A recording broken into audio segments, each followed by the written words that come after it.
Hello everyone, this here video is going to be about the child support.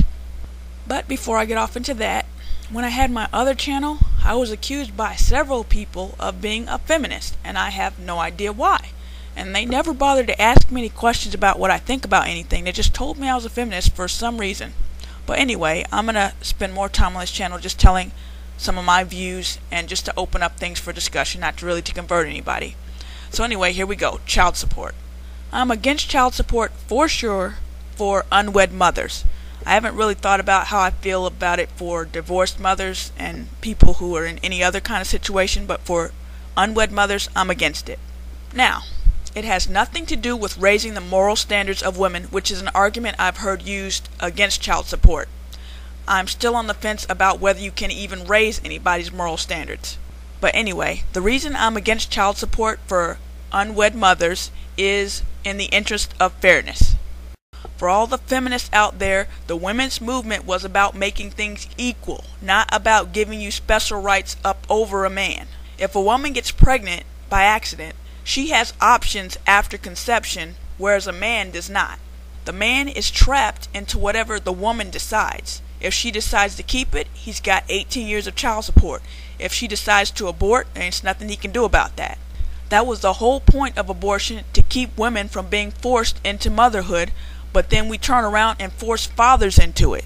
If the women's movement was truly about equality and not just about sticking it to men, then I think both sexes should be able to opt out of parenthood after conception. Now, I've heard some people say when arguing against child support that if child support was done away with, at least for single women, out of wedlock births would drop drastically.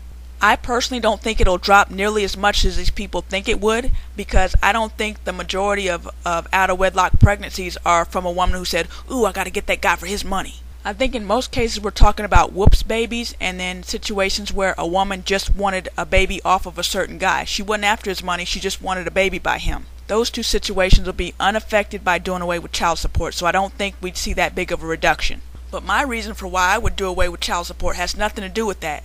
My reason has to do with fairness. Okay, another reason why I'm against child support for single mothers is because child support does not address the issue of actual fatherhood, which is actually having the father in the child's life. Sending a check every month is not being a father. That's just paying a bill, like paying a car note or rent. If a man's not going to be in the child's life and be a father, then damn the check. There's a statistic somewhere, and I'll try and find it, but it says that it doesn't matter whether a child is black or white, rich or poor. If they don't have a father in their life, they're equally prone to crime. If you factor out illegitimacy, the black-white crime rate is almost the same. And for those of you who don't know, at present the stats say that blacks commit 7 times more crimes than whites. Just by having fathers in black kids' lives, the crime rate could go way down. So that's why I say, if the man's not going to be a father in the child's life, damn the check. Now, a lot of women respond to this by saying, well, what about his responsibilities? Well, who besides the government said that responsibility equals a check? Now, I personally am an atheist, but I know most black people out there are Christians. The Bible doesn't say anything about child support. So where are you getting this from, that support equals a check? But anyway, to answer the question, what about his responsibilities? Well, what if he just doesn't want to take responsibility? Women have that option. Men don't. Now I'm going to switch it up a little bit. Don't get me wrong. I still believe the responsibility to prevent pregnancy falls equally on the male and the female.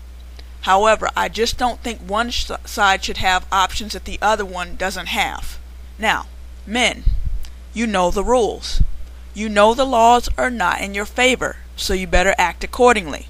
The judge will not be hearing, "Oh, she tricked me." The judge will not be hearing, "She told me she couldn't get pregnant." The judge will not be hearing, "The condom broke, it was an accident." Every time you sleep with a girl, she's got you over a barrel if you get her pregnant, and you know that. So act accordingly. Okay, now this last part of my video, I'm just gonna put the information out there, and you do with it what you please. Okay, I'm just going to put it out there.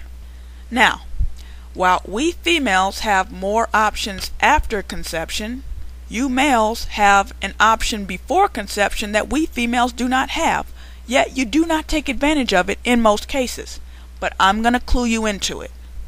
Now, assuming we're talking about men who don't have anything wrong with them, women do not have the option to sleep with men who are not fertile.